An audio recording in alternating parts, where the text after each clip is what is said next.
কেন আজকের মুসলিমদের অবস্থা?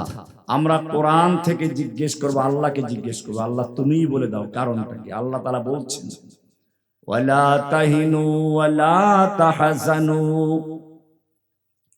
ওয়ালা তাহিনু ওয়ালা তাহজানু ওয়া আনতুমুল আ'লাউনা ইন কুনতুম মুমিনিন।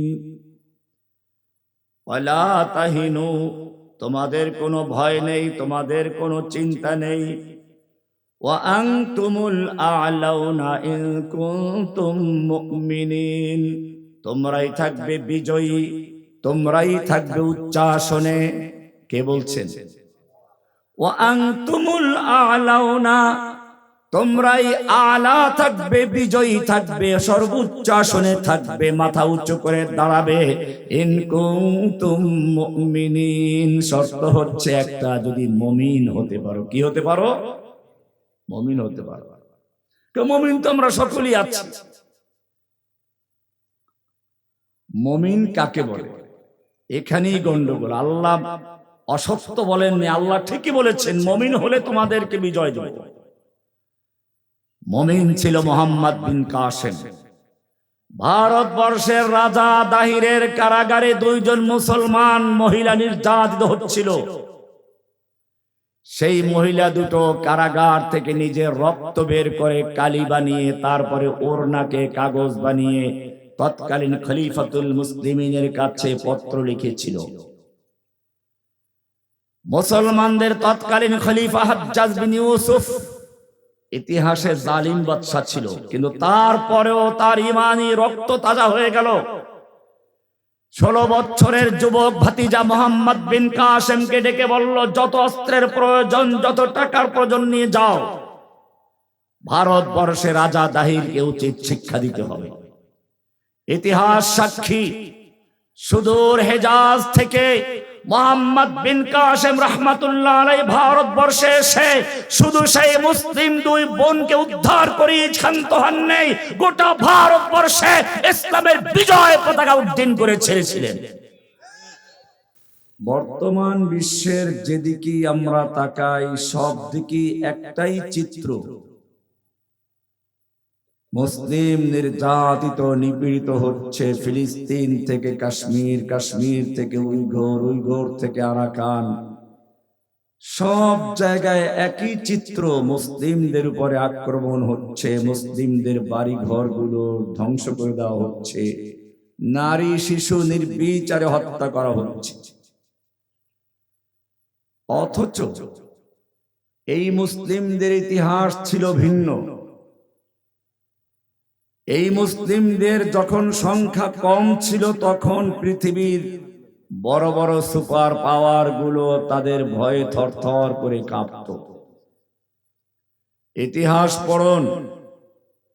আল্লাহর নবী যেদিন খয়বর বিজয় করলেন, ইহুদিদের দুর্গ বিজয় করলেন,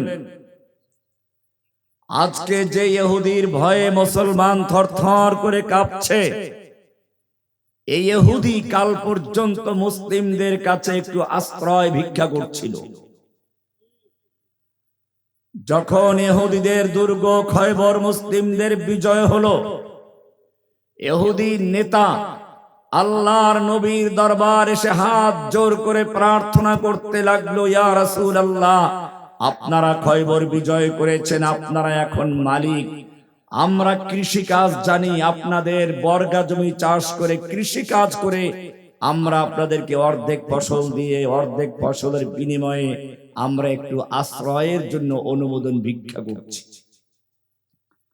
আল্লাহর নবী সাল্লাল্লাহু আলাইহি ওয়াসাল্লাম সেদিন ইহুদিদেরকে বললেন, ঠিক আছে তোমরা থাকো, কিন্তু সেদিন বেশি দূর নয়, যেদিন তোমাদেরকে খয়বর থেকে চিরতরে উৎখাত করা হবে, এবং এত দূর তোদেরকে পালাতে হবে মুসলিম ভূখণ্ডের বাইরে যাওয়ার জন্য। যেতে যেতে তোদের উটগুলো ক্লান্ত হয়ে যাবে। বেশি দিন যেতে হয়নি। রাদিয়াল্লাহু তাআলা আনহু যখন খলিফাতুল মুসলিমিন খয়বরের থেকে ইহুদিদেরকে বহিষ্কারের নোটিশ জারি করলেন, ইহুদি নেতা আবার ওমর ইবনে খাত্তাবের দরবারে এসে হাজির। ওমর, তোমাদের নেতা, তোমাদের নবী মুহাম্মদ সাল্লাল্লাহু আলাইহি সাল্লাম তো আমাদেরকে এখানে থাকার জন্য অনুমতি দিয়েছিলেন, তুমি কেন বহিষ্কার করছো? ওমর ইবনে খাত্তাব রাদিয়াল্লাহু তাআলা আনহু গর্জে উঠলেন, আল্লাহর দুশমন, সেদিন আল্লাহর নবী কি বলেছিলেন প্রত্যেকটা কথা আমার অক্ষরে অক্ষরে মনে আছে। সেদিন বলেছিলেন, তোদেরকে ঠিক ততদিন পর্যন্তই থাকতে দিব যতদিন পর্যন্ত আল্লাহ রাব্বুল আলামিন মঞ্জুর করবেন।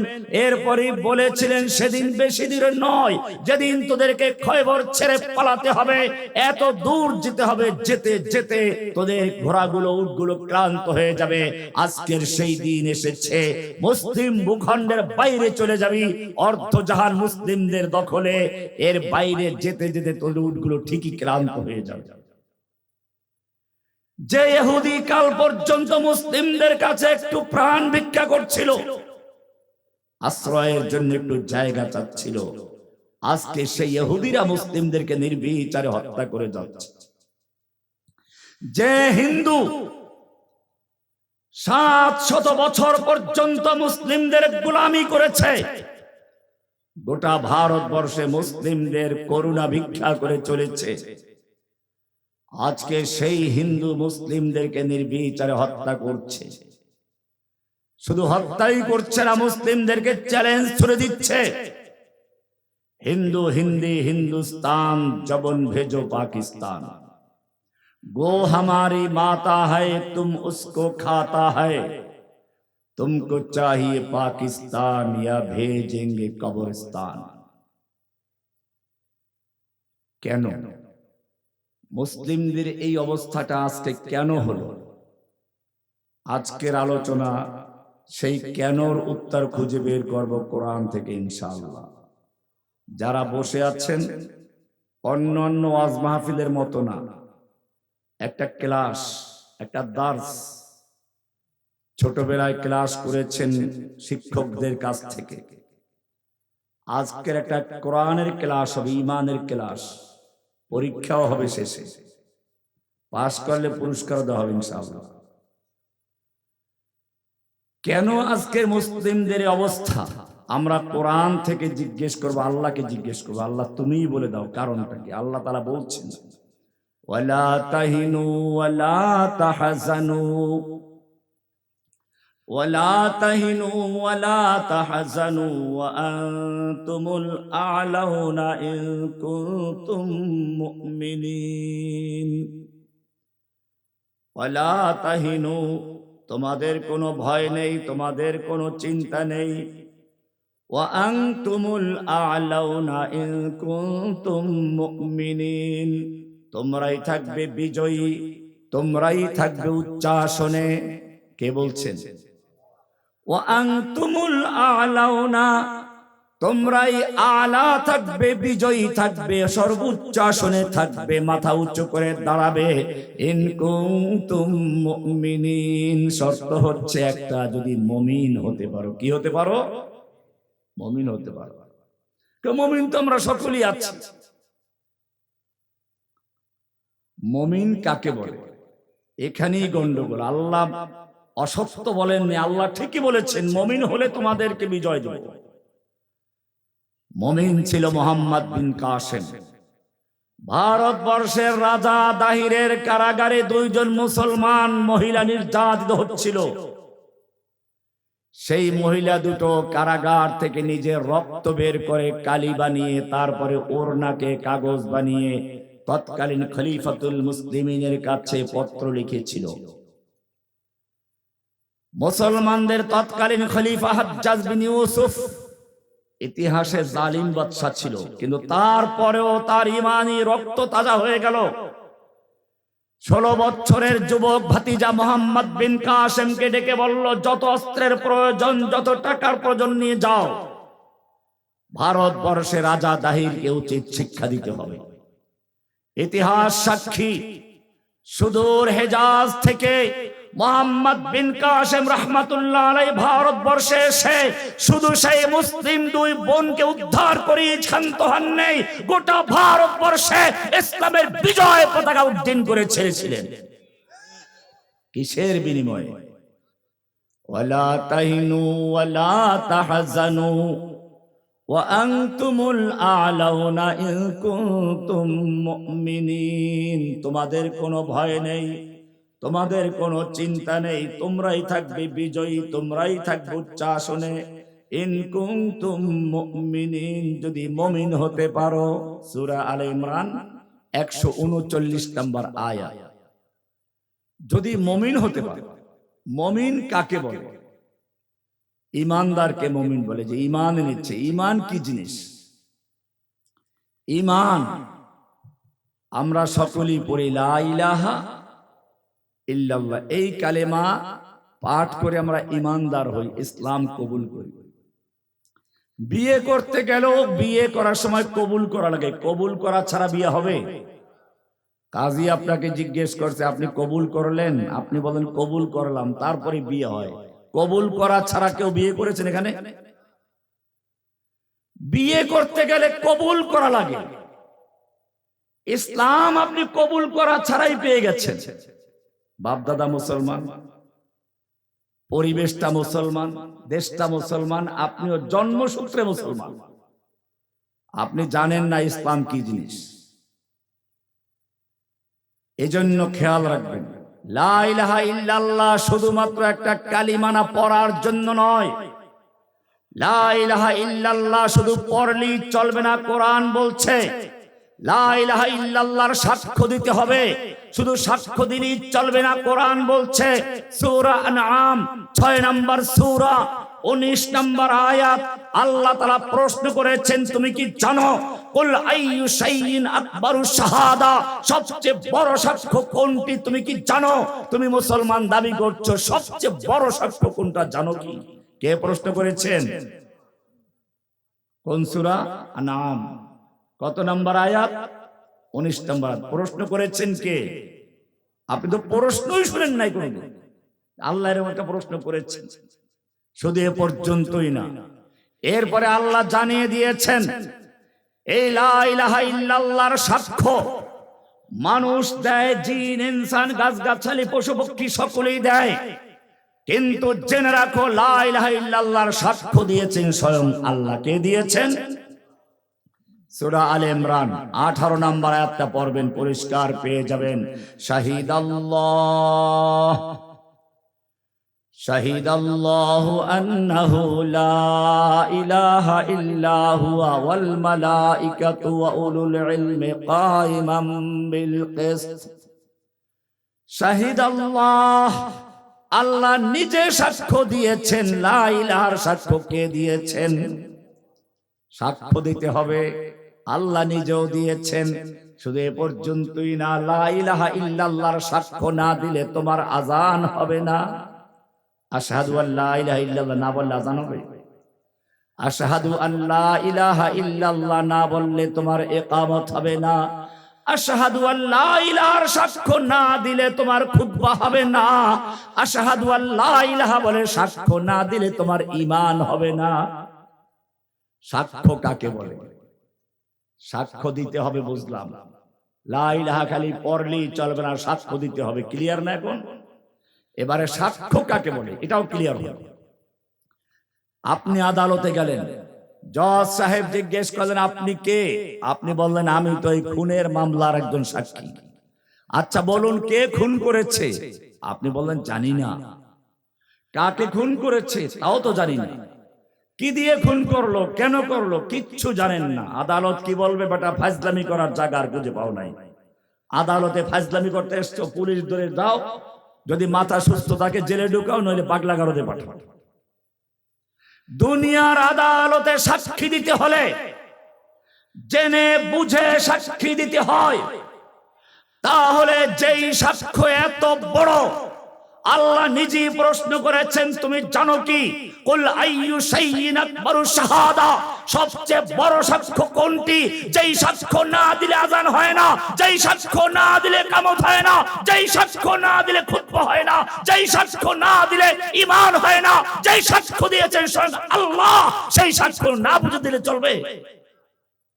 এই কারণে কোরআন বলছে সূরা মুহাম্মাদের আয়াত, ফা'লাম আন্নাহু লা ইলাহা ইল্লাল্লাহ, ফালাম আন্নাহু লা ইলাহা ইল্লাল্লাহ, লা ইলাহা ইল্লাল্লাহর সাক্ষ্য জেনে বুঝে তোমাকে দিতে হবে। জেনে বুঝে কে বলেছে? কি বুঝতে হবে? লা ইলাহা মানে হচ্ছে লা মানে নেই। আচ্ছা, আপনার কি অর্থ করেন তো আগে আমি অর্থ পরীক্ষা করে নেই, যা জানেন সেটা আমি আগে জেনে নেই। লা ইলাহা ইল্লাল্লাহর অর্থটা আপনারা কি জানেন বলুন তো, একটু জোরে বলবেন। আল্লাহ ছাড়া কোনো মাবুদ নাই, সবাই একমত না? ঠিক আছে, ভুল না, কিন্তু আমি তো বলেছি অর্থ করার জন্য। মাবুদ তো আরবি শব্দ, অর্থ হলো কি করে? লা ইলাহা ইল্লাল্লাহ, আল্লাহ বাদে কোনো মাবুদ নাই। মাবুদটা কি বলেন? মাবুদ কি জিনিস? যার ইবাদত করা হয়। ইবাদত তার একটা আরবি আবার, গন্ডগোলটা এইখানে। এইটা যদি পরিষ্কার হতো তাহলে আর এই মুসলিমদের কোনো সমস্যা ছিল না।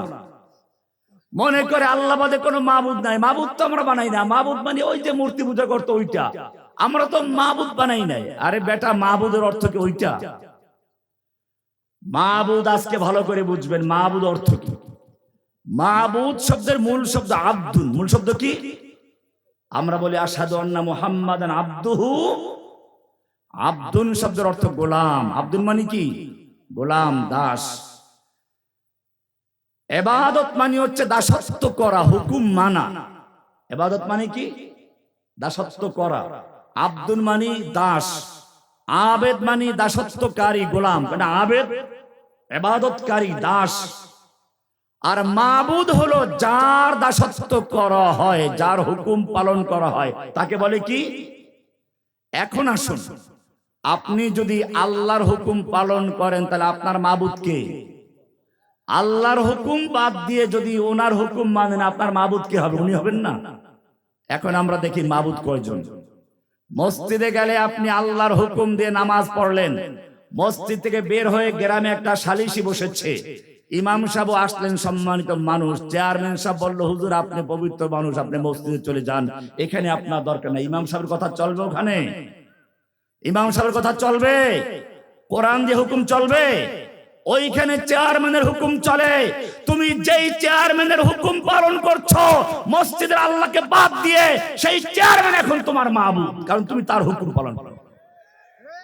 তুমি যতই লা ইলাহা বলো। আদালতে গেলে পরে কোরআনের আইন দিয়ে বিচার ফয়সালা হয় না মানুষের আইন দিয়ে বিচার ফয়সালা হয়?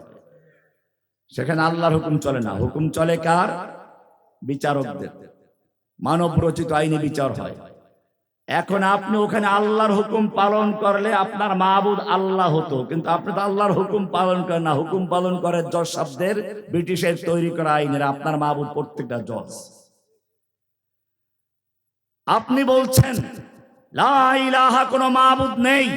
মাবুদ বলতে কি বুঝায় জানেন না? সংসদে এমপি আল্লাহর আইনকে বাতিল করে দিয়ে তারপরে নিজেরা মন গড়া আইন তৈরি করে আল্লাহকে সংসদ থেকে, দেশ থেকে বের করে দিয়ে মসজিদে ঢুকিয়ে দিল। এরপরে নিজেরা মাবুদ হয়ে বসে আছে। আপনি তাদের তৈরি করা আইন দিয়ে দেশ চালাচ্ছেন, ব্যাংক চালান, সংসদ চালান, আদালত চালান, সব জায়গায় হুকুম চলে কাদের? মন্ত্রী এমপিদের তৈরি করা আইন। আপনি তাদের হুকুম পালন করছেন। যার হুকুম পালন করা হয় সে মাবুদ। আপনার মাবুদ কারা? এই কারণে বুঝবেন লা ইলাহার মানিটাকে এবারে ভালো করে বুঝুন। লা মানি নেই, ইলাহ মানি কোনো মাবুদ যার আনুগত্য করা যায় সমাজে, রাষ্ট্রে, ব্যাংকে, আদালতে। লা ইলাহার মানি হচ্ছে নেই কোনো মাবুদ যার হুকুম পালন করা যায়। লা ইলাহার মানি হচ্ছে নেই কোনো মাবুদ যার মাজারে গিয়ে সেজদা করো, কোনো মাবুদ নাই, সেজদা করো উপযুক্ত কেউ নেই। লা ইলাহার মানি হচ্ছে সন্তান দেওয়ার কেউ নেই। লা ইলাহার মানি হচ্ছে রিজিক দেওয়ার কেউ নেই। লা ইলাহার মানি হচ্ছে মনের মকসুদ পূরণ করার কেউ নেই। লা ইলাহার মানি হচ্ছে মুশকিল কুশা কেউ নেই। লা ইলাহার মানি হচ্ছে আসান করনেওয়ালা, মুশকিলে আসান কেউ নেই। হাজত রওয়া নেই, গঞ্জে বক্স নেই, আতা বক্স নেই, খাজা বাবা নেই, গাজা বাবা নেই, ল্যাংটা বাবা নেই। লা ইলাহা সবগুলোকে উৎখাত করে পরিষ্কার করে ইল্লাল্লাহ মানে শুধু একজনকে মানবো। কাকে? লা ইলাহা। এই কাপটা এখন চা ভরা আছে। এখন যদি এই হুজুরকে দুধ দিতে চান, এর ভিতরেই ঢালবেন না খালি করবেন? কি করতে হবে? লা ইলাহা মানে খালি করা, ইল্লাল্লাহ মানে পূরণ করা। লা ইলাহার মানে হলো তোমার অন্তরের কাপের ভিতরে যত আল্লাহ ছাড়া অন্য মাবুদ বসে আছে, সমাজের মেম্বার চেয়ারম্যান থেকে শুরু করে মন্ত্রী এমপি পর্যন্ত যত মাবুদ তোমার অন্তরের কাপের ভিতরে দখল করে আছে, লা ইলাহা বলে সাবুত খাত করে ইল্লাল্লাহ বলে শুধু একজনকে বসাও। কাকে? আরো ক্লিয়ার হন। আপনার পুরাতন বিল্ডিং এ রং করার জন্য রাজমিস্ত্রি খবর দিন এসেছেন, রাজমিস্ত্রি এসে কি রং করা শুরু করবে না পুরাতন রং ঘষবে? পুরাতন রং ঘষে মেজে ব্রাশ করে পানি দিয়ে ধুয়ে মুছে তারপরে নতুন রং করবে। ও মুসলমান, এইবারে ভালো করে বুঝো, লা ইলাহার মানে হচ্ছে তোমার অন্তরের দেয়ালে যত রকমের গায়রুল্লাহ আর পুরাতন রং আছে, মেম্বার চেয়ারম্যান থেকে শুরু করে মন্ত্রী এমপি পর্যন্ত, আদালতের বিচারক বলো, ব্যাংকের ম্যানেজার বলো, আর ওই মাজারের খাজার বাবা বলো, গাজা বাবা বলো, ল্যাংটা বাবা বলো, ভণ্ড পীর ফকির বলো, যত রকমের গায়রুল্লাহ তোমার অন্তরের দেয়ালে বসে আছে, সবগুলোকে লা ইলাহা বলে উৎখাত করে ইল্লাল্লাহ বলে শুধু একজনকে বসাও। কাকে? লা ইলাহা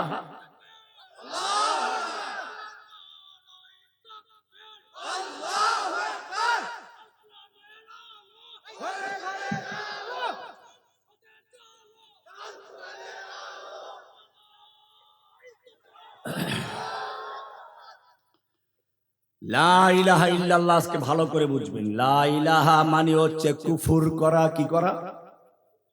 কুফর করা। ভয় লাগছে না? যেই কুফর থেকে বাঁচার জন্য ঈমান আনলাম, লা ইলাহা বলে কুফর করতে হবে। হ্যাঁ, করতে হবে। কাফেরকে কাফের কেন বলা হয়? ওরা আল্লাহকে অস্বীকার করে, সেজন্য কি? তাহলে আপনাকেও কুফর করতে হবে। আপনার কলবের ভিতরে যত গায়রুল্লাহ বসে আছে, বাতিল মাবুদ বসে আছে, সব মাবুদগুলো অস্বীকার করে, কুফর করে, প্রত্যাখ্যান করে শুধু এক আল্লাহকে মানতে হবে। কাকে? তাহলে আপনাকে আগে কুফর করতে হবে। বলে এটা তো আগে কখনো কেউ বলে টলে নাই। আমি কোরআন থেকে বলবো, কোরআন থেকে। এই আমার বইগুলো আছে, আমার সাথে কারা বইগুলো নিয়ে আসতো, আমার বুদ্ধিটা বই আছে উপরে, দেখাইতেছে কি করছে উপরে। কোরআনের আয়াত নালে এবারে শুনুন, কুফর করা ফরজ। কুফর করা কি? কোরআনের সূরা বাকারা 256 নম্বর আয়াত, অর্থাৎ সহজে বোঝার জন্য আয়াতুল কুরসির পরের আয়াত, আরো সহজ করার জন্য 3 নম্বর পারার 2 নম্বর পৃষ্ঠার প্রথম আয়াতটা। কি সুন্দর আয়াত! আল্লাহ বলছেন, ফামান ইয়াকফুর বিত্তাগুত, ফামান ইয়াকফুর বিত্তাগুতি ওয়া ইউমিন বিল্লাহি ফাকাদ ইসতামসাকা বিল উরওয়াতিল উসকা লা ইনফিসামা লাহা। ফামান ইয়াকফুর বিতাসকিনির রা, রা সাকিন শর্তের জন্য আসে। তার মানে হচ্ছে লা ইলাহা বলে ফামান ইয়াকফুর বিত্তাগুত, যেই ব্যক্তি তাগুতকে কুফর করলো। তাগুত কি করলো? কুফর করলো, কুফর। ফামান ইয়াকফুর বিত্তাগুত, যেই ব্যক্তি লা ইলাহা বলে সব তাগুতকে কুফর করলো, অস্বীকার করলো, বর্জন করলো, কুফর বিত্তাগুত। ওয়া ইউমিন বিল্লাহি, ইল্লাল্লাহ বলে আল্লাহর উপর ঈমান আনলো। ঈমান বিল্লাহ কয়টা হলো? 2টা। কয়টা কাজ? লা ইলাহা মানে কুফর বিত্তাগুত, ইল্লাল্লাহ মানে ঈমান বিল্লাহ। ইল্লাল্লাহ মানে কি? ঈমান বিল্লাহ। কয়টা কাজ হলো? 2টা। এবারে দেখেন আল্লাহ কি সুন্দর একটা উদাহরণ দিচ্ছেন। আপনি যদি একটা ডাল ধরে ঝুলতে চান, এক হাতে ধরে ঝুললে চলবে? কয় হাতে ধরতে হবে? 2 হাতে। ডালটা কি দুর্বল হলে ঝুলতে পারবেন? শক্ত হতে হবে। এবারে কোরআনের আয়াতটা ভালো করে মিলান। আল্লাহ বলছেন, ফামান ইয়াকফুর বিত্তাগুত, যেই ব্যক্তি লা ইলাহা বলে সমস্ত তাগুতকে কুফর করলো, কুফর বিত্তাগুত করলো। ওয়া ইউমিন বিল্লাহি, ইল্লাল্লাহ বলে ঈমান বিল্লাহ। কয়টা কাজ হলো? কুফর বিত্তাগুত, ঈমান বিল্লাহ। জোরে বলেন কয়টা কাজ? কি কি? কুফর বিত্তাগুত, ঈমান বিল্লাহ। মুখস্থ করে আজকে সবকটা মুখস্থ করতে হবে, পরীক্ষা হবে ইনশাআল্লাহ। কয়টা শর্ত? 1 নাম্বার কি? কুফর বিত্তাগুত। 2 নাম্বার কি? দুইটা কাজ হয়ে গেল, 2 হাত। আল্লাহ বলছেন ফাকাদিস্তামসাকা বিল উরওয়াতিল উসকা, যেই ব্যক্তি 2টা কাজ করলো, লা ইলাহা বলে কুফর বিত্তাগুত করলো, ঈমান বিল্লাহ ইল্লাল্লাহ বলে আল্লাহর উপর ঈমান আনলো, 2 কাজ করলো। এবার আল্লাহ বলছেন ফাকাদিস্তামসাকা, মাসাকা বলেন নাই, ইস্তামসাকা, শক্তভাবে ধরেছে, মজবুত করে ধরেছে। কি ধরেছে? বিল উরওয়াতিল উসকা, মজবুত হাতল ধরেছে, মজবুত রশি ধরেছে। কার রশি? না 8 রশি, 9 রশি। আল্লাহ বলছেন বিল উরওয়াতিল উসকা, মজবুত রশি ধারণ করেছে, মজবুত হাতল ধারণ করেছে, আল্লাহর রজ্জু ধারণ করেছে। লান ফিসামা লাহা, দুনিয়ার কোন শক্তি নেই তাকে বিচ্ছিন্ন করতে পারে, দুনিয়ার কোন শক্তি নেই তাকে পরাজিত করতে পারে। দুনিয়ার যত বড় শক্তি হোক না কেন, ওই নরেন্দ্র মোদীর পারমাণবিক বোমা থাকুক না কেন, বিমানের বহর থাকুক না কেন, ক্ষেপণাস্ত্র থাকুক না কেন, আর লক্ষ লক্ষ সৈনিক থাকুক না কেন, ট্যাঙ্কের বহর থাকুক না কেন, আল্লাহ বলছেন এই ব্যক্তি লা ইলাহা বলে সব তাগুতকে বর্জন করে ইল্লাল্লাহ বলে শুধু আল্লাহকে গ্রহণ করলো, ফাকাদ ইসতামসাকা বিল উরওয়াতিল উসকা, সেই ব্যক্তি 2 হাতে শক্ত করে ধরেছে, শক্ত মজবুত হাতল ধরেছে। লান ফিসামা লাহা, যা কখনো ছিঁড়ে যাবার নয়, পরাজিত হবার নয়। এই রশি কোন রশি? তাও কোরআনে আবার আরেকটা আয়াতে বলা আছে, আমি শুরুতে সে আয়াতটা পড়েছিলাম, শুনুন আয়াতটা ভালো করে। আল্লাহ বলছেন আলাম তারা কাইফা দারাবাল্লাহু মাসালান কালিমাতান তাইয়্যিবাহ, আলাম তারা কাইফা দারাবাল্লাহু মাসালান কালিমাতান তাইয়্যিবাতান কাশাজারাতিন তাইয়্যিবাহ আসলুহা সাবিতু ওয়া ফারউহা ফিস সামা। আল্লাহ রাব্বুল আলামিন বলছেন আলাম তারা, তোমার কি চোখ নাই, তুমি কি দেখো না? কাইফা দারাবাল্লাহু মাসালান, আল্লাহ কি সুন্দর করে একটা উদাহরণ দিয়েছেন। কে উদাহরণ দিয়েছেন? নাকি আমি দিচ্ছি? এই উদাহরণটা সরাসরি কে দিয়েছেন? আল্লাহ উদাহরণ দিচ্ছেন। কোরআন বলছে আলাম তারা কাইফা দারাবাল্লাহু মাসালান কালিমাতান তাইয়্যিবাতান কাশাজারাতিন তাইয়্যিবাহ। সূরা ইব্রাহিমের 24-25 নম্বর আয়াত পড়বেন। আলাম তারা, ও মুমিন তুমি কি দেখো না, তোমার কি চোখ নাই? কাইফা দারাবাল্লাহু মাসালান, দারাবা ইয়াদরিবুন, আঘাত করা, মারা। দারাবাল্লাহু মাসালান, উপমা দিয়ে আল্লাহ আঘাত করছেন, আঘাত কলিজার মধ্যে আঘাত করছেন, বুঝবি না, ভালো করে বুঝ। উদাহরণ দিচ্ছেন কে? কাইফা দারাবাল্লাহু মাসালান কালিমাতান তাইয়্যিবাতান, কালেমায়ে তাইয়্যিবা তো বাংলা বুঝেন, কালেমায়ে তাইয়্যিবা এটাকে আল্লাহ উদাহরণ দিচ্ছেন কাশাজারাতিন তাইয়্যিবাহ, একটা পবিত্র গাছের সঙ্গে। এমন গাছ আসলুহা সাবিতুন, যেই গাছের শিকড়গুলো মাটির ভিতরে গাঁথা, দুনিয়ার কোন প্লাবন বলো, পানি বন্যা বলো, তাকে ভাসিয়ে নিতে পারবে না, কারণ তার শিকড়গুলো মাটির ভিতরে গাঁথা আছে। ওয়াফারউহা ফিস সামা, তার ডালগুলো আসমান পর্যন্ত আছে, কোনো ঝড়ো হাওয়া তাকে উড়িয়ে নিতে পারবে না। যদি বর্তমান যুগে ব্যাখ্যা করেন, তার মানে হচ্ছে আল্লাহ রাব্বুল আলামিন বলছেন ওই তোমার শিকড়গুলো লা ইলাহা বলে মাটির ভিতরে গাড়া আছে, দুনিয়ার কোন ট্যাঙ্ক বাহিনী বলো, পদাতিক বাহিনী বলো, স্থল বাহিনী বলো, তোমাকে পরাজিত করতে পারবে না। ফারউহা ফিস সামা, তোমার শাখাগুলো আসমান জড়িত, আরশ পর্যন্ত আছে, দুনিয়ার কোন বিমান বাহিনী বলো, পারমাণবিক বোমা বলো, কোনো ক্ষতি করতে পারবে না। কে বলেছেন? লা ইলাহা। এখানেই গন্ডগোল। আগে লা ইলাহা মানে বর্জন, ইল্লাল্লাহ মানে গ্রহণ। এই 2টা কাজ করলে তার নাম তাওহীদ। তার নাম কি? তাওহীদের 2 রকম। তাওহীদের কয় রকম? 2 রকম। কুফর বিত তাগুত, ঈমান বিল্লাহ। এই যে কুফর বিত তাগুত, কুফর বিত তাগুত, লা ইলাহা বলে কুফর বিত তাগুত, ইল্লাল্লাহ বলে ঈমান বিল্লাহ। কয়টা রকম হলো? এই 2টা কাজ যে করবে, আল্লাহ বলছেন সেই ব্যক্তি মজবুত হাতল ধরেছে, আল্লাহর রজ্জু ধরেছে, ওই ব্যক্তির কোনো ভয় নেই, ওই ব্যক্তির কোনো চিন্তা নেই। বিজয় দিবেন কে? এইখানেই গন্ডগোলটা। আমরা আরেকটু সামনে আসি। যদি আপনার লা ইলাহা ক্লিয়ার না থাকে, ইল্লাল্লাহ আছে, আপনার কোনো মূল্য নাই। কারণ ওই রকম ঈমান আবু জাহেলদেরও ছিল। ইল্লাল্লাহ মানে আল্লাহ আছেন, আবার আপনি মাজারে গিয়ে প্রার্থনা করছেন মূর্তিওয়ালার কাছে, মাজারের কাছে। আল্লাহকেও মানেন, মসজিদে গিয়ে মাজারে গিয়ে সন্তান চাচ্ছেন মাজারওয়ালার কাছে, মসজিদে গিয়ে আল্লাহকে মানেন, সমাজে গিয়ে মেম্বার চেয়ারম্যানদেরকে মানতেছেন, মসজিদে গিয়ে আল্লাহর হুকুম পালন করেন, আদালতে আল্লাহর হুকুম চলে না। মসজিদে আল্লাহর হুকুমে কোরআন যদি একটি ইমাম সাহেব ভুল পড়ে, আপনিও লোকমা দেওয়া শুরু করেন, ইমাম সাহেবের চাকরিটাই খেয়ে ফেলেন, ভুল পড়ছেন আপনি। আর ওই লোকগুলোই আবার যখন সংসদে যায়, আল্লাহর হুকুম তারা মানে না। আল্লাহ তারা বলছেন এইরকম যারা আল্লাহকেও মানে, আবার মসজিদে আল্লাহকে বাদ রেখে বাইরের জীবনে আল্লাহকে মানে না। মক্কার আবু জাহেল, আবু লাহাবদেরও এর চেয়ে ভালো ঈমান ছিল, তারা এগুলো বিশ্বাস করত। এই বিশ্বাস কাদের ছিল? আমার জেলে যাওয়ার যে কারণগুলো, তবে এটাও একটা অন্যতম কারণ ছিল। কারণ তৎকালীন প্রধানমন্ত্রী মন্দিরে গিয়ে বলেছিলেন, আমরা জানি দুর্গা দেবী প্রতি বছর কোনো না কোনো বাহনে চড়ে আসে, এবার এসেছে গজে চড়ে, আর গজে চড়ে আসলে দেশে ফসল বেশি হয়। এবার বাম্পার ফলন হয়েছে সেই দুর্গা দেবী গজে চড়ে আসার কারণে। আমি সেদিন প্রতিবাদ করে বলেছিলাম, আপনার যেই বিশ্বাস, এই বিশ্বাস মক্কার আবু জাহেল, আবু লাহাবদের চেয়েও জঘন্য।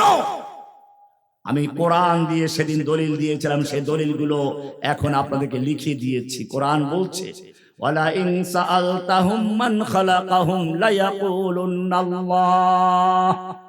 ও মুসলমান, তুমি তো মনে করো মক্কার আবু জাহেল, আবু লাহাবরা আল্লাহকে মানতো না, সেই জন্য কাফের, আর আমরা আল্লাহকে মানি সেই জন্য মুসলমান। আল্লাহ বলেন যে না না, তুমি যেমন আল্লাহকে সৃষ্টিকর্তা বিশ্বাস করো, ওই মক্কার কাফের মুশরিকরাও সৃষ্টিকর্তা বিশ্বাস করতো। কাকে? নতুন মনে হচ্ছে, দলিল নেন কোরআন থেকে, সূরা যুখরুফ 87 নম্বর আয়াত। আল্লাহ বলছেন, ওয়ালা ইন সাআলতাহুম মান খালাকাহুম লায়াকুলুন্নাল্লাহ। হে নবী, আপনি যদি মক্কার কাফের মুশরিকদেরকে, মক্কার আবু জাহেল, আবু লাহাবদেরকেও জিজ্ঞাসা করেন, মান খালাকাহুম, কে ওদের সৃষ্টি করেছে, লায়াকুলুন্নাল্লাহ, আল্লাহ বলছেন অবশ্যই বলবে সব সৃষ্টিকর্তা কে। তাহলে পরিষ্কার হয়ে গেল, আপনি আমি যেমন বিশ্বাস করি সৃষ্টিকর্তা কে, ওই মক্কার আবু জাহিল্লারাও বিশ্বাস করত সৃষ্টিকর্তাকে। আরো সামনে চলো, পরিষ্কার বুঝো। কোরআন বলছে, ওয়ালা ইন সাআলতাহুম মান খালাকাস সামাওয়াতি ওয়াল আরদা। হে নবী, আপনি যদি মক্কার কাফের মুশরিকদেরকে, মক্কার আবু জাহেল, আবু লাহাবদেরকেও জিজ্ঞাসা করেন, মান খালাকাস সামাওয়াতি ওয়াল আরদা, কে সৃষ্টি করেছে আসমান এবং জমিন, লা ইয়াকুলুন্নাল্লাহ, ওরা বলবে সৃষ্টি করেছেন কে। সূরা লোকমানের 25 নম্বর আয়াত। পরিষ্কার হয়ে গেল, তুমি আমি যেমন বিশ্বাস করি আসমান জমিনের সৃষ্টিকর্তা কে, মক্কার কাফের মুশরিকরাও বিশ্বাস করত সৃষ্টিকর্তা কে। আরো সামনে চলুন, সূরা আনকাবুতের 61 নম্বর আল্লাহ বলছেন, ওয়ালা ইন সাআলতাহুম মান খালাকাস সামাওয়াতি ওয়াল আরদা ওয়া সাখারাস শামসা ওয়াল কামার। হে নবী, আপনি যদি মক্কার কাফের মুশরিকদেরকে জিজ্ঞাসা করেন, মান খালাকাস সামাওয়াতি ওয়াল আরদা, কে সৃষ্টি করেছেন আসমান এবং জমিন, ওয়া সাখারাস শামসা ওয়াল কামার, চন্দ্র সূর্য গ্রহ নক্ষত্র, এই সবগুলো নিয়মতান্ত্রিক ভাবে পরিচালনা করেন কে। আল্লাহ বলছেন ওই কাফের মুশরিকরাও বলবে লা ইয়াকুলুন্নাল্লাহ, এই সবগুলো করেন কে? কে করেন? তাহলে এগুলো কাফেররা বিশ্বাস করতো। তাহলে এখানে মিল আছে। আরো সামনে চলুন, এইবার আসল জায়গায়। ফসল দেওয়ার মালিক যে আমরা বিশ্বাস করি কে? আমাদের দেশের কেউ কেউ বিশ্বাস করে দুর্গা দেবী আসলে ফসল বেশি হয়, কিন্তু মক্কার আবু জাহেল, আবু লাহাবদেরকে জিজ্ঞেস করো, আল্লাহ বলছেন ওয়ালা ইন সাআলতাহুম মান নাযালা মিনাস সামাই মান। হে নবী, আপনি যদি মক্কার কাফের মুশরিকদেরকে, আবু জাহেল, আবু লাহাবদেরকেও জিজ্ঞাসা করেন, মান নাযালা মিনাস সামাই মান, কে আসমান থেকে পানি বর্ষণ করে, ফাহিয়া বিহিল আরদা মিন বাদি মাউতিহা, অতঃপর সেই পানির মাধ্যমে মৃত্যু জমিনকে শুকিয়ে চৌচির হয়ে যায়, জমিনকে শুকনো জমিনকে বৃষ্টির পানি দেয় তরুল্লাহ। একদল আছে রাসূল বেশি মহব্বত করে, রাসূল মানুষ ছিলেন না, তো মানুষ ছিলেন না ফেরেশতা ছিলেন না? আল্লাহর সৃষ্টির মধ্যে সবচেয়ে সম্মানিত ফেরেশতারা না মানুষেরা? কোরআন কি বলছে শুনেন ভালো করে, একটু মাঝখানে একটা অন্যদিক নিয়ে যাই। কোরআন বলছে আমি যখন জিন সৃষ্টি করলাম, আসমান জমিন সৃষ্টি করলাম, আমার সৃষ্টির নিয়ম হলো, নীতি হলো, ইন্নামা আমরুহু ইযা আরাদা শাইআন আইয়াকুলা লাহু কুন ফায়াকুন। কুন ফায়াকুন দিয়ে সৃষ্টি করে, আসমান সৃষ্টি করে ইচ্ছা করেছি, কুন বলেছি ফায়াকুন হয়ে গেছে। জমিন সৃষ্টি করে ইচ্ছা করেছি, কুন বলেছি ফায়াকুন হয়ে গেছে। ও চন্দ্র সূর্য গ্রহ নক্ষত্র সৃষ্টি করে ইচ্ছা করেছি, কুন বলেছি ফায়াকুন হয়ে গেছে। কিন্তু জেনে রাখো মানুষ, তোর বেলায় আমি কিন্তু কুন ফায়াকুন ব্যবহার করি নাই। কোরআন বলছে খালাকতু বিয়াদাইয়া, আমি তোকে আমার নিজের হাতে সৃষ্টি করেছি। জোরে বলেন সুবহানাল্লাহ। তোকে কুন ফায়াকুনের সেই নীতিমালা দিয়ে নয়, সোজা তোকে আমার হাতে সৃষ্টি করেছি, সৃষ্টি করে ছেড়ে দেই নাই। কোরআন বলছে ওয়ালাকাদ কাররামনা বনি আদম, আমি তোকে সম্মানিত করেছি। কেমন সম্মানিত করেছি? আল্লাহ চারটা কসম করে বলেছেন। অতীন, তিন ফলের কসম, অজাইতুন, জাইতুন ফলের কসম, অতুরে সিনিন, সিনাই পর্বতের কসম, ওয়াহাদাল বালাদিল আমিন, এই নিরাপদ মক্কার কসম। চারটা কসম করে আল্লাহ বলছেন লাকাদ খালাকনাল ইনসানা ফি আহসানি তাকওয়িম, আমি মানুষকে সবচেয়ে উত্তম গঠন দিয়ে তৈরি করেছি। সুবহানাল্লাহ। এখন রাসূল যদি মানুষ না হয়, ফেরেশতা হয়, তাহলে এই মর্যাদা পাবে? এই জন্য মনে রাখবেন, অতি উৎসাহী ভালো না, অতি আশেকে রাসূল। এই আশেকে রাসূল কোথায় ছিল যখন 2013 সালে আমার নবীকে নিয়ে গালিগালাজ করা হচ্ছিল, তুচ্ছ-তাচ্ছিল্য করা হচ্ছিল, অশ্লীল ভাবে গালিগালাজ করে শাহবাগে গণজাগরণ মঞ্চ তৈরি করেছিল? তখন এই মুফতি জসিমউদ্দিন রহমানীর কিতাব লেখা হয়েছিল, ফতোয়া জারি হয়েছিল, যার কারণে রহমানীকে জেলে ঢুকিয়ে দিল। অনেক ছেলেপেলে এখনো জেলে আছে, তাদের জন্য কোনো খবর নেই। আশেকে রাসূল বসে আছে। রহমানীকে জেলে নিয়েছিল কেন আপনারা জানেন না মোটে? আল্লাহর নবীকে নিয়ে তুচ্ছ-তাচ্ছিল্য করেছিল। রাজীব হায়দার নামে এক কুলাঙ্গার, জাহান্নামের কীট, আল্লাহর নবীকে অশ্লীল ভাষায় গালিগালাজ করেছিল। তার বিরুদ্ধে আমরা কিতাব লিখেছি, ফতোয়া লিখেছি, বক্তব্য দিয়েছি। তাকে কে বা কারা মেরে ফেলেছে, সেই মামলায় রহমানীকে ফাঁসি দেওয়ার জন্য তৈরি করা হয়েছিল। রহমানী তোমাদের মতো খুচরা আশিকে রাসূল না। আশিকে রাসূল দেখতে চাও, জেলখানায় যাও। যারা নবীর আশিকের সত্যিকার পরিচয় দিয়েছে, ফাঁসির রায় হয়েছে, তারপর হাসি মুখে বের হয়েছে, ছবি দেখো নাই? না দেখলে আজকে গিয়ে দেখো। ফাঁসির রায় শুনে হাসি মুখে বের হচ্ছে কেন? তারা জানে এই জান দিচ্ছি কার জন্য? আমাকে জেলখানায় সম্পূর্ণ নির্জন বাসা রাখা হলো। দুনিয়ার কোনো নজির নাই, কোনো মানুষ দেখা করতে পারবে না। তিনটা বিল্ডিং খালি করলাম আমার জন্য। সামনে 6 তলা বিল্ডিং খালি, পিছনে 6 তলা খালি, মাঝখানে 6 তলা বিল্ডিং এর মাঝখানে আমাকে রাখা হলো। এভাবে কয়েক বছর চলে গেছে। উদ্দেশ্য পাগল বানিয়ে দেওয়া। কিন্তু জেনে রাখবেন, দুনিয়ার মানুষের সঙ্গে কথা বলতে দেওয়া হয় নাই, কিন্তু রহমানী জানে কথা বলার একজন আছেন। কে? কোরআনের নাম কি? কালামুল্লাহ। কোরআনের নাম কি? কালামুল্লাহ। কালামুল্লাহ মানে কি? আল্লাহর কালাম, আল্লাহর কথা। যেই ব্যক্তি আল্লাহর সঙ্গে কথা বলে, কোরআন পড়ে, দুনিয়ার মানুষের সঙ্গে কথা বলার কোনো প্রয়োজন নেই। তোমাদের মিশন বাতিল হয়ে গেছে। একা থাকলে পাগল হয়ে যাবে। সাইদি সাহেবকে জীবন দেওয়া কেড়ে নিল, রহমানীকে পাগল বানিয়ে দাও, যাতে করে এদেরকে দেখে দুনিয়ায় কেউ যেন আর কোরআনের কথা বলতে না পারে। কিন্তু আল্লাহ সুবহানাহু ওয়া তাআলা কাউকে শাহাদাতের মর্যাদা দিয়ে দুনিয়া থেকে নিয়ে যান, আর কাউকে আবার ফিরিয়ে দেন কথাগুলো বলার জন্য, ঠিক কিনা? আল্লাহ সুবহানাহু ওয়া তাআলা আল্লাহর নবীকে জানিয়ে দিলেন। কোরআন বলছে রব্বানা ওয়াবআস ফীহিম রাসূলাম মিনহুম ইয়াতলু আলাইহিম আয়াতিক। ও রব্বুল আলামিন, তুমি আমার সন্তানদের মধ্যে একজন রাসূল পাঠাও, মিনহুম, তাদের থেকেই, মানুষের ভিতর থেকে। ও যুবক মুসলমান, ভালো করে বিশ্বাস করো, রাসূল মানুষ ছিলেন না ফেরেশতা ছিলেন? নাকি আল্লাহ ছিলেন? মোহাব্বত করতে করতে আল্লাহ বানিয়ে দিয়েছো। মানুষ হলো সবচেয়ে শ্রেষ্ঠ মাখলুক। মানুষের মধ্যে সর্বশ্রেষ্ঠ ব্যক্তি কে? মুহাম্মদ সাল্লাল্লাহু আলাইহি ওয়াসাল্লাম। কে? কোন কবি এজন্য প্রশংসা করে বলেছেন, আমি আবার আরেকটা দিকে যাচ্ছি। আল্লাহর নবীর প্রশংসা অনেকেই করেছেন, কি সুন্দর একটু শুনাইছে দাও। আল্লাহ নবীর স্ত্রী আয়েশা রাদিয়াল্লাহু তাআলা আনহা কবিতা বলেছেন, লানা শামসুন ওয়ালিল আফাকি শামসুন ওয়া শামসি আফদালু শামসিস সামাই। ও দুনিয়ার মানুষ, আমার কাছেও একটা সূর্য আছে, আসমানেরও একটা সূর্য আছে। ফাইন্নাশ শামসা তাতলু বাদাল ফাজরি।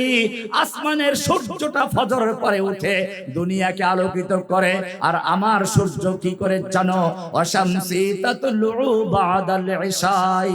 আমার সূর্যটা এশার পরে অন্ধকারকে বিদূরিত করে। যখন গুণ, খুন, ধর্ষণ আর চাঁদাবাজিতে পুরা দেশটা দখল হয়ে গিয়েছিল, আর অন্যায়ের বিরুদ্ধে কথা বলার কেউ ছিল না, সেই সময় আমার সূর্য নবী মুহাম্মদ সাল্লাল্লাহু আলাইহি ওয়াসাল্লাম এসে গোটা দুনিয়াকে এমন এক পরিবর্তন করে দিলেন, যেই ওমর নবীকে খুন করার জন্য রওনা হয়েছিল, সেই নবী ইসলামের একজন দিশারি বনে গেছে। কি সুন্দর আলোকিত করলেন। দরফেশানি নে তেরি কতরোं को दरिया कर दिया, दरफेशानी ने तेरी कतरों को दरिया कर दिया, दिल को रोशन कर दिया, आंखों को बीना कर दिया, खुद न थे जो राह पर गैरों के हादी बन गए, क्या नजर थी जिसने मुर्दों का मसीहा कर दिया। ओ যুবক, শুধু কি ওই যুগে, এই যুগে আছে? ওই যে বললাম, আমাকে নির্জন বাসে রাখা হলো, জেলখানায় কাউকে আমার সঙ্গে মিলতে দেওয়া হয় নাই। যখন বন্দি বেশি হয়ে গেল, তখন আমার বিল্ডিং এ লোক দেওয়া শুরু হলো। লোক দিচ্ছে কাদেরকে জানেন? আওয়ামী লীগের যারা বিশ্বস্ত লোক, এদেরকে আমার বিল্ডিং এ দেওয়া শুরু হলো। এর মধ্যে দেওয়া হলো সেই বুয়েটের আবরার ফাহাদকে, যারা পিটিয়ে হত্যা করলো সেই ছেলেগুলোকেও। তাও আবার আমার থেকে 2 তলা নিচে, ওদেরকে 2 তলা, আমি 4 তলায়।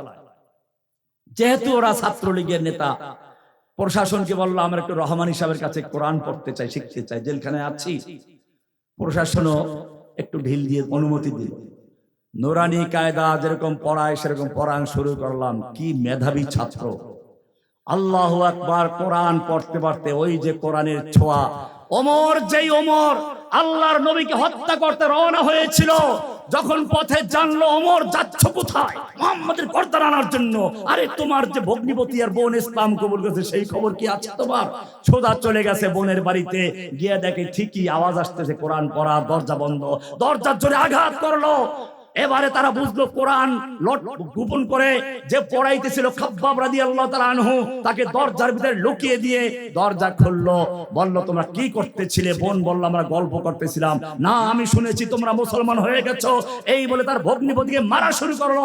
মারতে মারতে রক্তাক্ত করে ফেলেছে। বোন ফিরাতে আসলো, বোনকে এক থাপ্পড় মারলো, এমন জোরে গাল ভেঙে তার রক্ত বের হয়ে গেল। এবারে বোন পরিষ্কার বলল, ওমর, যত চাও মারো, কিন্তু জেনে রাখো, ঈমান একবার যাদের অন্তরে প্রবেশ করে, জল, জুলুম, নির্যাতন, হত্যা পর্যন্ত সেখান থেকে চুল পরিমাণ ফেরাতে পারে না। ঈমান পরিবেশের ঈমান না, ঈমান না বুঝে পড়া ঈমান না, লা ইলাহা ইল্লাল্লাহ বুঝে শুনে পড়া ঈমান। যত চাও মারো। দিলটা নরম হয়ে গেছে। কোরআন, আচ্ছা দেখি তোমরা যেটা পড়ছিলে সেটা দাও। না, তুমি মুশরিক। ইন্নামাল মুশরিকুনা নাজাসুন। কোন নাপাক মুশরিক এই কোরআন ধরতে পারে না। কি করতে হবে? গোসল করে আসো।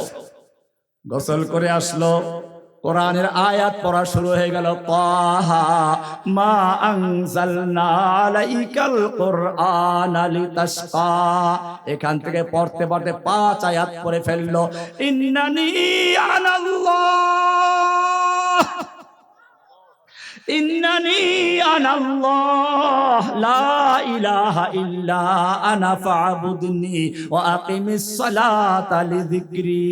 এই পর্যন্ত পড়লো। সঙ্গে সঙ্গে ওমরের কলিজার মধ্যে আঘাত লেগে গেল। ইন্নানি আনাল্লাহ, আমি আল্লাহ, লা ইলাহা ইল্লা আনা, আমি ছাড়া আর কোনো ইলাহ নেই, কোনো দেবদেবী নেই, কোনো খাজা বাবা নেই, গাজা বাবা নেই, ল্যাংটা বাবা নেই, কোনো নেতা নেত্রী নেই, কোনো মূর্তি নেই, কারো কোনো ক্ষমতা চলবে না। ইন্নানি ইন্নানি আনাল্লাহ লা ইলাহা ইল্লা আনা ফাবুদনি, শুধুমাত্র আমাকে ইবাদত করো। ইয়াকা নাবুদু ওয়া ইয়াকা নাস্তাঈন, সব জায়গায় ইবাদত করব কার? ওমরের কলিজা পরিবর্তন হয়ে গেল। এবারে লা ইলাহা ইল্লাল্লাহ বলে ইসলাম কবুল করে নবীর দরবার রওনা হয়ে গেল। কিসসা বলা উদ্দেশ্য না, উদ্দেশ্য হলো ১৫০০ বছর আগে এই কোরআন যেমন ওমরকে পরিবর্তন করে দিয়েছিল, ১৫০০ বছর পরে আল্লাহ রাব্বুল আলামিন কোরআনের আরেকটা মুজিজা রহমানিকে দেখিয়ে দিল। ওই বুয়েটের সেই আবরার ফাহাদকে যারা পিটিয়ে হত্যা করেছিল, যাদেরকে শাসকরা হিংস্র প্রাণীর চেয়েও খারাপ বানিয়েছিল, কোরআনের সংস্পর্শে আসার পরে সেই ছেলেগুলো শুধুমাত্র মানুষ হয় নাই, এক একটা ছেলে পুরো কোরআনের হেফজ করে 5টা ছেলে পূর্ণ হাফেজ হয়েছে। বাকি সবাই কোরআন পড়ে, তাহাজ্জুদ পড়ে, দাড়ি টুপি আছে। এখন তুমি দেখলে বুঝবে না এই ছেলেগুলোই ছিল সেই ছেলেগুলো যারা একটা মানুষকে জীবিত পিটিয়ে মারতে পেরেছিল।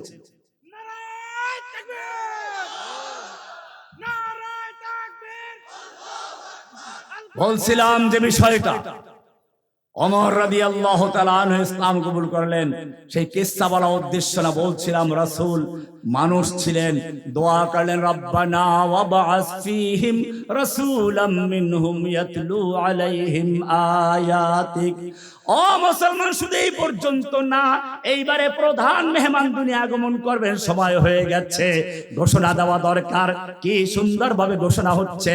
আমাদের নবীর আগের নবী ঈসা আলাইহিস সালামকে বলেন ঘোষণা করো, মাইকে ঘোষণা করো, দুনিয়ায় ঘোষণা করে দাও, জানিয়ে দাও, ওয়াইদ ক্বালা ঈসা ইবনু মারইয়াম ইয়া ইলা ইন্নী রাসূলুল্লাহি ইলাইকুম মুসাদ্দিকাল লিমা বাইনা ইয়াদাইয়া মিনাত তাওরাতি ওয়া মুবাশশিরাম বিরাসূলিন ইয়াতি মিন বা'দ ইসমুহু আহমদ। ঘোষণা হয়ে গেছে।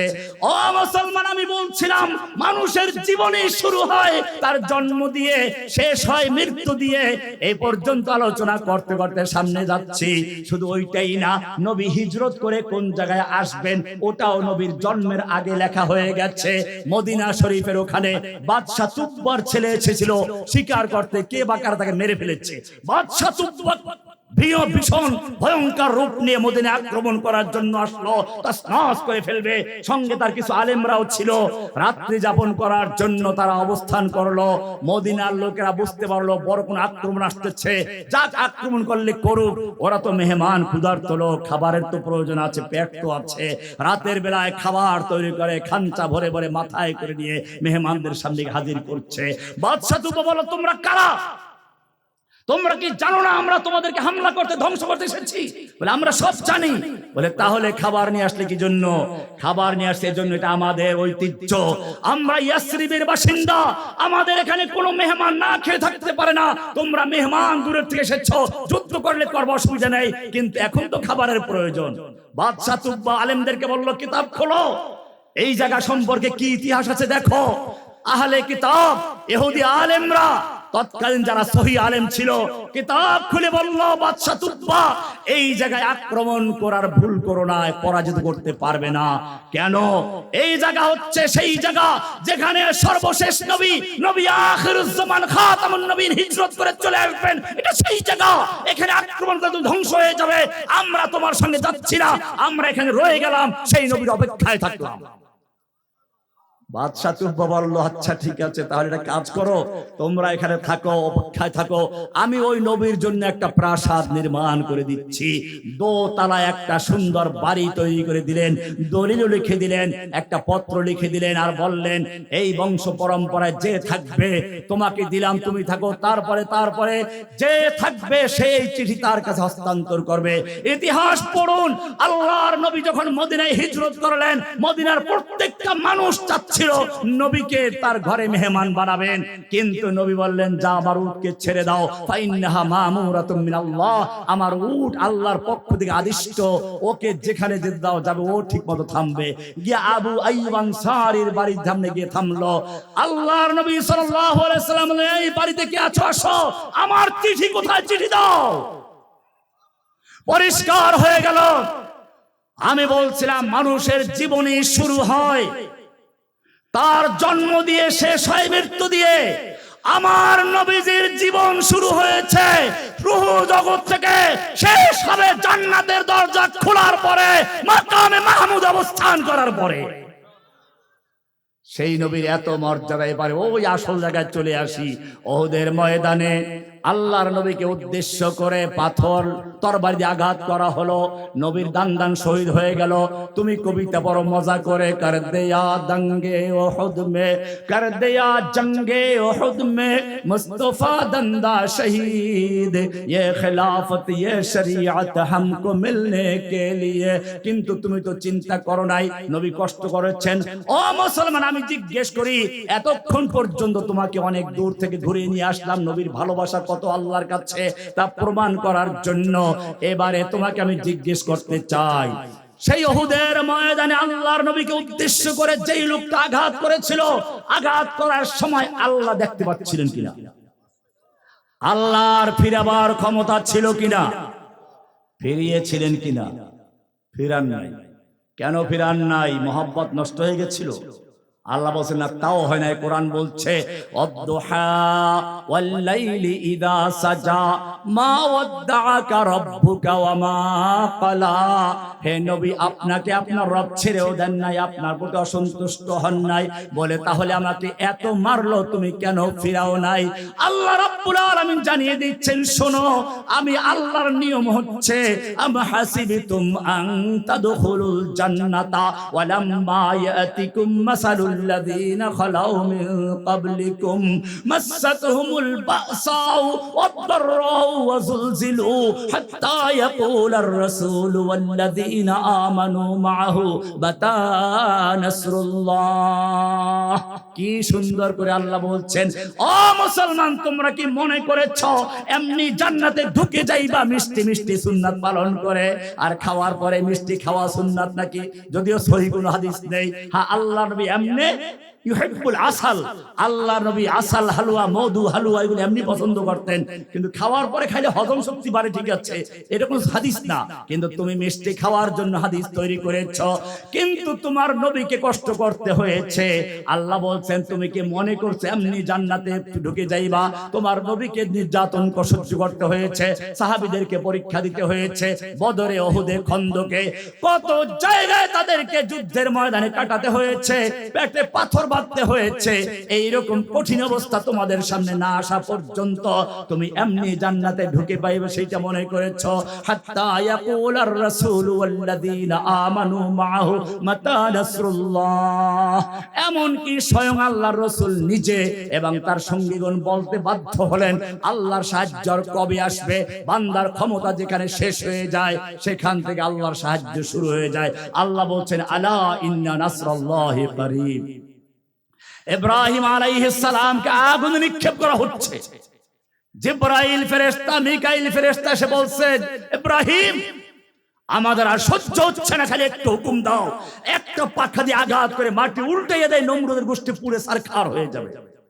ইব্রাহিম আলাইহিস সালাম বলছেন, ভাই জিবরাইল নিজের পক্ষ থেকে এসেছো না আল্লাহ পাঠিয়েছেন?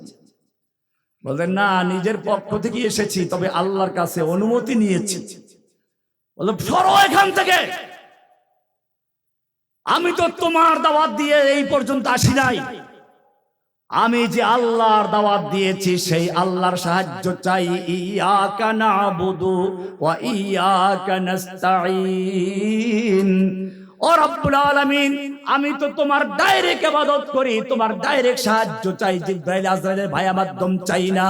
কোরআন বলছে, ইব্রাহিম আলাইহিস সালাম কি সুন্দর করে বলেছেন, ইন্নী ওয়াজ্জাহাতু ওয়াজহিয়া লিল্লাযী ফাতারাস সামাওয়াতি ওয়াল আরদা হানিফাও ওয়া মা আনা মিনাল মুশরিকিন। আল্লাহ, আমি তো মুশরিকদের অন্তর্ভুক্ত নই, ডাইরেক্ট তোমাকে ডেকেছি, আমি তোমার ডাইরেক্ট সাহায্য চাই। আল্লাহ রাব্বুল আলামিন দেখিয়ে দিলেন, ইব্রাহিম, তোমার ক্ষমতা যখন শেষ হয়ে যাবে আমার সাহায্য শুরু হয়ে যাবে। ইব্রাহিমকে আগুনে নিক্ষেপ করা হলো। এবারে জিবরাইলকে বলেন না আগুন নিভাই দাও, মিকাইলকে বলেন নাই পানি ঢালো। আল্লাহ রাব্বুল আলামিন ডাইরেক্ট বলেছেন, কুলনা ইয়া নারু কুনি বারদাও ওয়া সালামান আলা ইব্রাহিম। কুলনা কে বলছেন? কুলনা ইয়া নারু ডাইরেক্ট আগুনকে বলছেন ওই আগুন সাবধান হয়ে যা, ঠান্ডা হয়ে যা, আমার ইব্রাহিমের জন্য আরামদায়ক ঠান্ডা হয়ে যা। ঠান্ডা করে দিয়েছেন কে?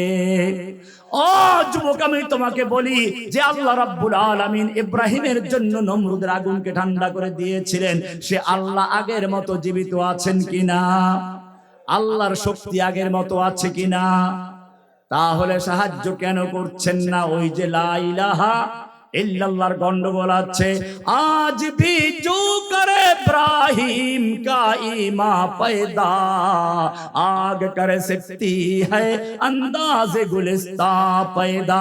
मूसा নবীকে দেখো, সামনে ফিরাউনের পিছনে ফিরাউনের বাহিনী, সামনে নদী, আর কোনো শক্তি নেই। আল্লাহ রাব্বুল আলামিন বলছেন ও মূসা তোমার হাতের লাঠি মারো। ও মুসলমান, লাঠি মারতে বলেছেন। আল্লাহ ইচ্ছে করলে লাঠি মারা ছাড়া সাহায্য করতে পারতেন না? লাঠি মারতে বলেছেন কারণ তোমাকে লাঠি মারতে হবে, কষ্ট করতে হবে।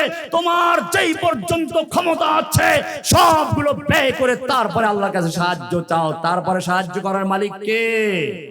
এবারে ইব্রাহিম, এবারে মূসা পানির উপর লাঠি মারছেন। পানি ভাগ হয়ে গেছে, দুই ভাগ হয়ে দাঁড়িয়ে আছে। মূসার বাহিনী পার হয়ে চলে গেছে, ফিরাউনের বাহিনী নামলো। আল্লাহ বলেন পানি ধরো না কেন, চুবা ওদেরকে, মেরে ফেল ওদেরকে, চুবিয়ে মার।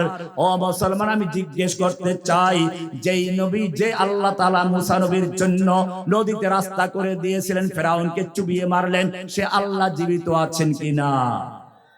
সে আল্লাহ বর্তমান যুগের নমরুদ আর ফিরাউনদেরকে, নরেন্দ্র মোদীর গোষ্ঠীকে গঙ্গায় চুবিয়ে মারতে পারেন কিনা?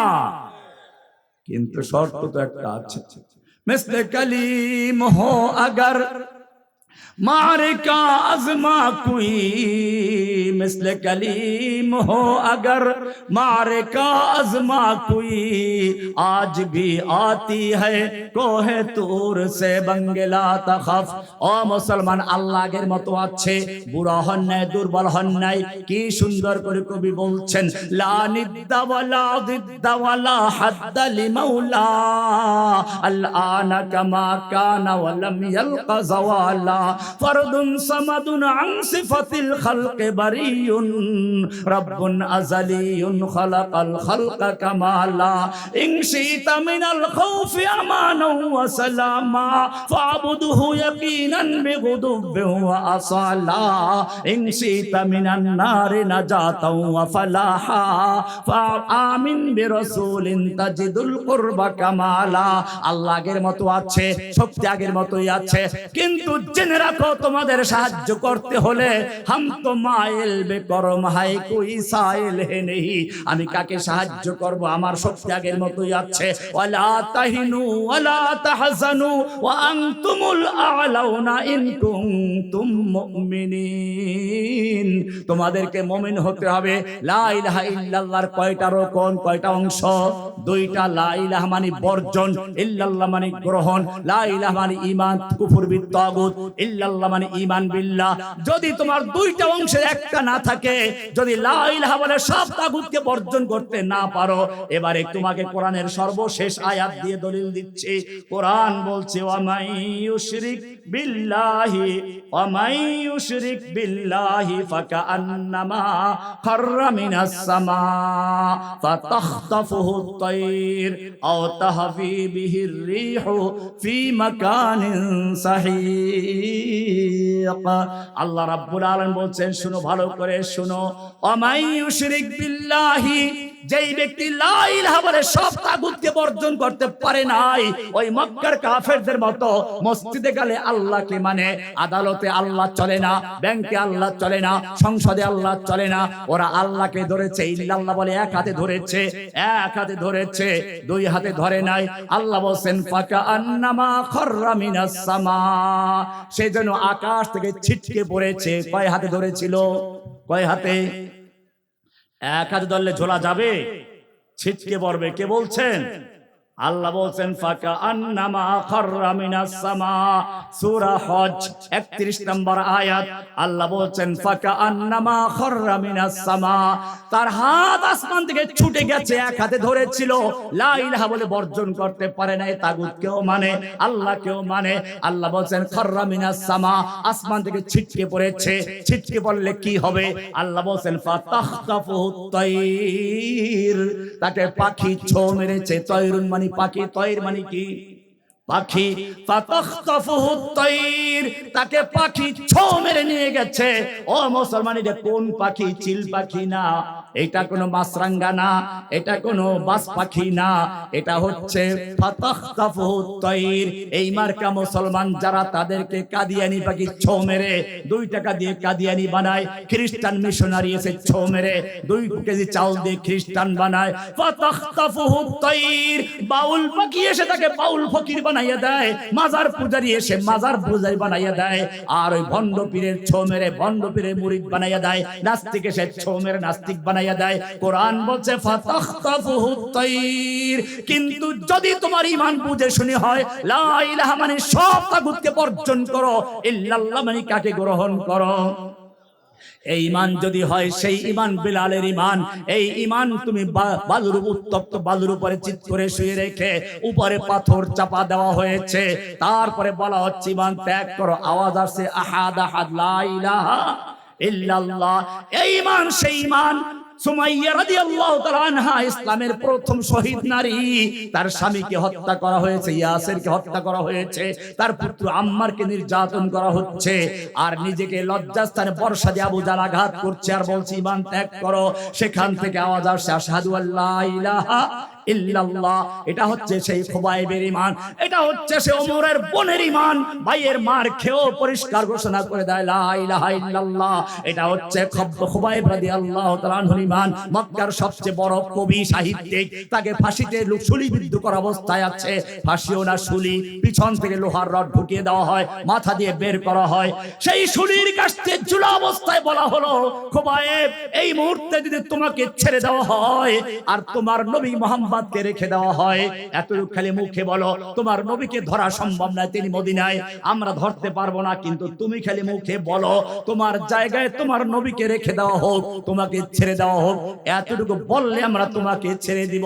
ও মুসলমান, ইতিহাস পড়ো, বুখারীর কিতাবুল মাগাজি খুলে দেখো, সেই মঞ্চের থেকে শুলিবিদ্ধ অবস্থায় তিনি গর্জে উঠে বললেন, ও আল্লাহর দুশমনরা, তোরা কি মনে করেছিস আমাদের জীবনের মায়া আমাদের নবীর চেয়ে বেশি প্রিয়?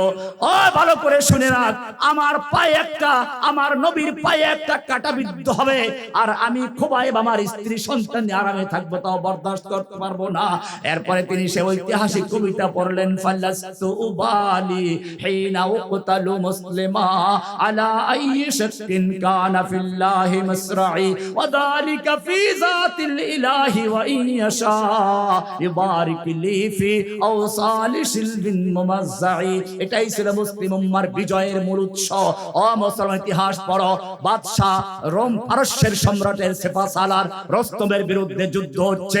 রস্তম 3 লক্ষ সৈন্য নিয়ে মাঠে নেমেছে। মুসলিম খলিফার শাসনের মুসলিম সেনাপতি খালিদ বিন ওলীদ মাত্র 30,000 সৈন্য নিয়ে নেমেছেন। একদিকে 3 লক্ষ আর একদিকে 30,000। যুদ্ধের আগের রাতে 2 তাবুতি আলোচনা চলছে। রস্তম চিন্তা করলো মুসলমানদের শক্তি কেমন, অস্ত্র কেমন, জনসংখ্যা কেমন, একটু গোয়েন্দাগিরি করা দরকার। গোয়েন্দাদেরকে পাঠালো, যাও মুসলিম তাবুর খবর নিয়ে আসো।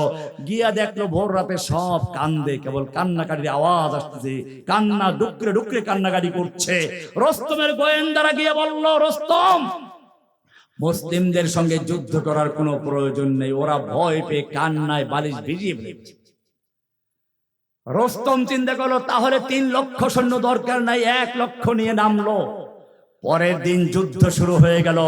যুদ্ধ যখন শুরু হয়ে গেল, দেখলো যেই সৈনিকদের ব্যাপারে বলা হয়েছিল ভয়ে কান্নাকাটি করছে, এক একজন যোদ্ধা যুদ্ধের ময়দানে এমন দুর্ধর্ষ যোদ্ধা ওদের হাজার হাজার সৈন্যকে একের পিঁপড়ার মতো সবগুলো কতল করে কাতার স্তূপ করে দিচ্ছে।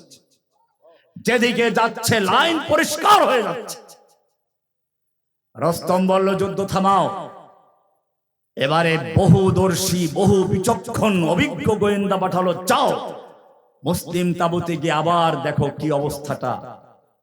এবারে সেই বহুদর্শী, বহু বিচক্ষণ, বহু অভিজ্ঞ গোয়েন্দারা গেল, তারা আজকেও গিয়ে দেখলো ঠিকই তো কান্নাকাটি করে, রিপোর্ট ঠিক আছে, রিপোর্ট ভুল না।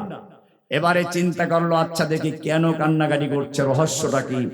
রহস্য বের করার চেষ্টা করলো, এবারে দোভাষী আনলো, ভাষা বোঝার চেষ্টা করলো। এবারে বুঝতে পারলো ওরা কান্নাকাটি করে ঠিকই, তবে আমাদের ভয়তে নয়, বরং ওদের আগামী দিন যুদ্ধ হবে, যুদ্ধ করতে করতে যেন ওরা শহীদ হতে পারে সেজন্য কান্নাকাটি করছে। এবারে রোস্তমকে বলল, শোনো রোস্তম, মুসলিম সৈনিকদের বিরুদ্ধে যুদ্ধ করে কোনো বিজয় লাভ করার স্বপ্ন দেখো না। রোস্তম বলল, ব্যাপার কি, মুসলমানদের সৈন্য কি আমার চেয়েও বেশি? বলে না, সৈন্য অনেক কম। বলে তাহলে কি ওদের অস্ত্র অনেক বেশি? না, ওদের অস্ত্র অনেক কম। বলে শক্তি কি ওদের গায়ে বেশি? বলে না, ওদের তো জীর্ণ শীর্ণ। রোস্তম খেপে গেল, অস্ত্র আমার বেশি, সৈনিক আমার বেশি, শক্তি আমার সৈনিকের গায়ে বেশি, কেন আমাকে ভয় দেখাচ্ছ? তখন গোয়েন্দারা বলল, রোস্তম শুনে রেখো, হতে পারে অস্ত্র তোমার কাছে বেশি, সৈনিক তোমার বেশি, শক্তি তোমার সৈনিকদের গায়ে বেশি, কিন্তু জেনে রাখো তোমার সৈনিকদের কাছে সুন্দরী যুবতী আর মদের পেয়ালা যত বেশি প্রিয়, আল্লাহর নবীর সৈনিকদের কাছে, খালেদের সৈনিকদের কাছে সুন্দরী নারী আর মদের পেয়ালা নয়, আল্লাহর রাস্তায় জীবন দেওয়া তার চেয়ে অনেক বেশি প্রিয়। তখনই তারা বলেছিল, হুম ফুরসানুল লাইলি ওয়া রুহবানুন নাহার, এটা ওরা হচ্ছে রাতের বেলায় বৈরাগী, দিনের বেলায় দুর্ধর্ষ যোদ্ধা। এটাই ছিল মুসলিমদের বিজয়। লা ইলাহা লা ইলাহা, এটাই ওয়ালা তাহিনু ওয়ালা তাহজানু ওয়া আনতুমুল আ'লাউনা ইন কুনতুম মুমিনিন। এখান থেকে শুরু করেছিলাম, আজকে সারা বিশ্বে মুসলিম মার খাচ্ছে। রহস্য এক জায়গায়, লা ইলাহা ইল্লাল্লাহ। সব জায়গায় হুকুম চলবে কার? আর যদি সব জায়গায় না চলে, মসজিদে এক আল্লাহ, বাইরে এক আল্লাহ, আল্লাহ কয়জন হয়ে গেল? দুই আল্লাহ মানলে চলবে? কোরআনে স্পষ্ট আয়াত আছে, ওয়াকালাল্লাহু লা তাত্তাখিযু ইলাহাইন ইসনাইন। আল্লাহ বলেন দুই আল্লাহ বানাইলে চলবে না, ইন্নামা হুয়া ইলাহুন ওয়াহিদ। আল্লাহ কয়জন? একজন। এতক্ষণ যে আলোচনা করেছি, এখানে বই আছে, পারলে বইগুলো কিনে নেবেন। বই বেচার জন্য বলছি না, আমাদের বই এমনিই চলে। বলতেছি কষ্ট করে আসছি, এই জন্য এতক্ষণ আলোচনা করলাম, যেন ধরে রাখতে পারেন। তালিম দিবেন, ইমানের তালিম, তাওহীদের তালিম দিবেন, ভালো করে বুঝবেন। তাওহীদের দুই রকম, লা ইলাহা, এই দুই রকম মিলে তাওহীদ। এটা এক, এটা আছে, সব আছে। একজনের শূন্য লাগছে, শূন্য শূন্য শূন্য লিখতে লিখতে, এই যে কি জানি এলাকার নাম, হ্যাঁ, এই যে ঘোলাগাড়ি মধ্যপাড়া। মূলত আমার এখানে আসা হচ্ছে, সাগর ভাই আপনার এলাকার সন্তান, মালয়েশিয়া থাকে। তো ওই যে আমার লেকচার শুনতো আগের থেকে, সে জেলে যাওয়ার আগের থেকে উনি বাসায় গেছেন, গিয়ে তারপরে এক অনুরোধ করে বলেছেন যে ভাই একটু আমার এখানে আসবে, এলাকায় আসবেন। মূলত ওনার সেই আহ্বানের সাড়া দেওয়ার জন্য এসেছি। তো আপনাদেরকে মহব্বত করে ভালোবেসে এই তাওহীদের দাওয়াত দিয়ে গেলাম। তাওহীদ আছে, এক আছে, এক নাই। আপনি শূন্য যত লেখেন কোনো মূল্য আছে? একজনের শূন্য লেখছে কোনো মূল্য আছে? এক ঘোলাগাড়ি থেকে ঢাকা 0 পয়েন্ট পর্যন্ত জিরো লিখেছেন, কোনো মূল্য নাই। একটা এক লেখেন, এক, তারপরে একটা শূন্য, কত হয়ে গেছে? আর এক শূন্য, আর এক শূন্য। এবারে যত শূন্য লাগে একের মূল্য বাড়বে। লা ইলাহা ইল্লাল্লাহ হচ্ছে সেই এক। এটা আছে, আপনার ঈমান আছে। এটা নাই, আপনি যতই না আমল করেন, জিকির করেন, তাসবিহ করেন, তাহলিল করেন, আর কোনো কাজ হবে না। সেজন্য সবাই এটাকে ভালো করে বুঝে শুনে আমল করবেন ইনশাআল্লাহ।